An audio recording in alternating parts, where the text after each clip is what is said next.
Hey guys, and welcome back to my channel. Today's video is going to be all about how to get a completely smooth foundation.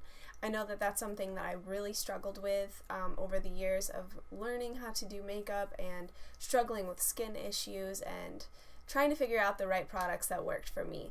So if you guys want to see how I create a flawless, smooth skin base, keep on watching.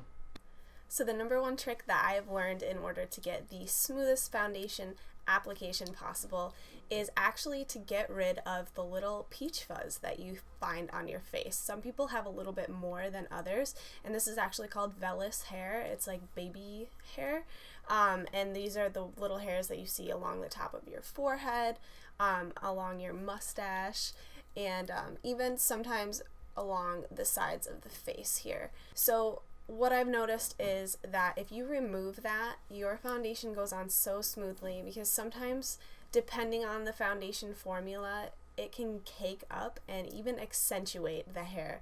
So it's best to just remove it, and there are many different ways that you can do that. So actually the first time that I attempted this, I made a horrible mistake in thinking that I could wax those areas, because as soon as I pulled the wax off, especially around my hairline, it completely changed my skin. I don't know how that happened, but for months afterward, even when I'd put my foundation on, I'd have like a white spot that just like was completely different color than the rest of my face until the hair basically grew back. So I was like, okay, no more waxing.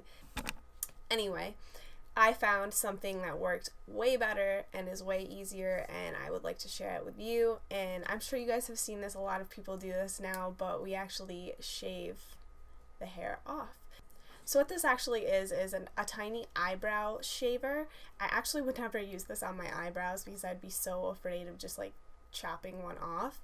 But I got these from the Creme Shop, and they are just the perfect size to go along your skin and remove that hair. So what I do is move in slow stroking motions in the same direction of the hair growth. I don't go against the hair growth, because that will also cause bumps if you are not careful. And I just slowly work my way around my face, and as you can see, all of the hair and even some skin cells come off in this process, so it's actually a really good exfoliating treatment as well. And then once I have that all gone, I have this perfect smooth canvas to work on and apply my foundation over. Like, look at all that hair that just fell off my face.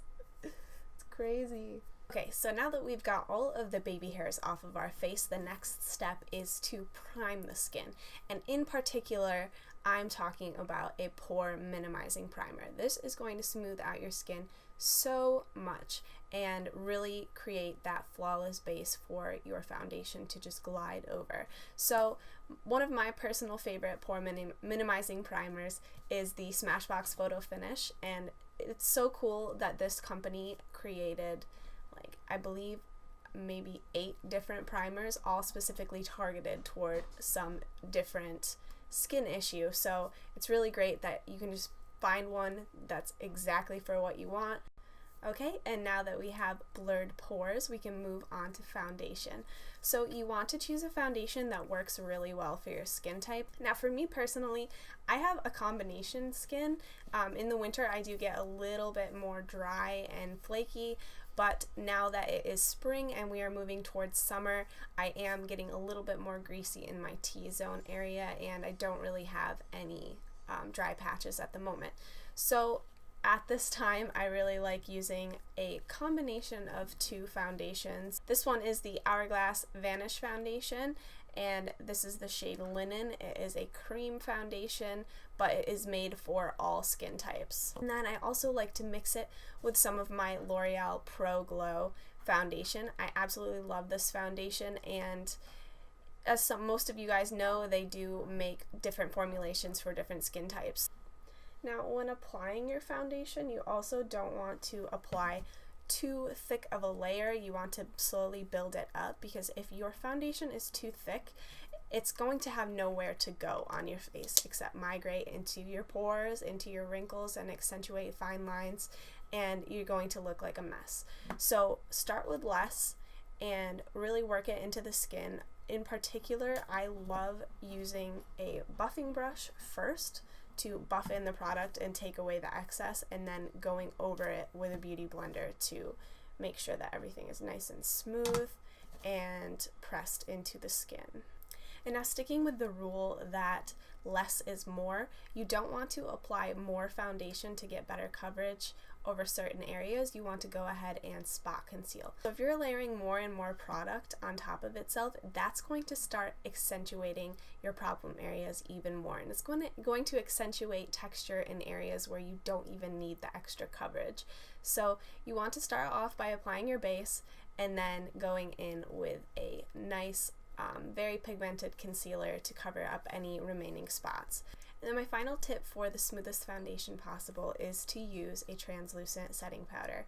And what I'm using here is actually the RCMA No Color Powder. I ran out of the Laura Mercier and I hated the container that the RCMA powder was in, so I just put it in here. So the reason why I absolutely cannot live without using a setting powder or translucent powder is because the powder, once you lay it onto your skin, it even further blurs out any pores in your skin, on top of the fact that it's going to make your makeup last about 10 times longer than it would if you didn't set it.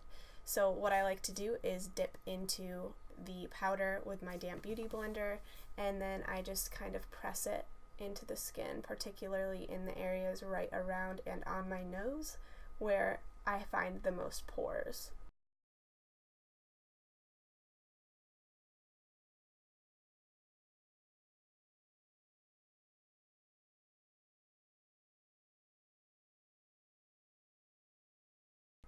Okay guys, and that is it for this video on how to get the smoothest foundation possible. I hope that it helped you, and I hope that you guys learned something new today.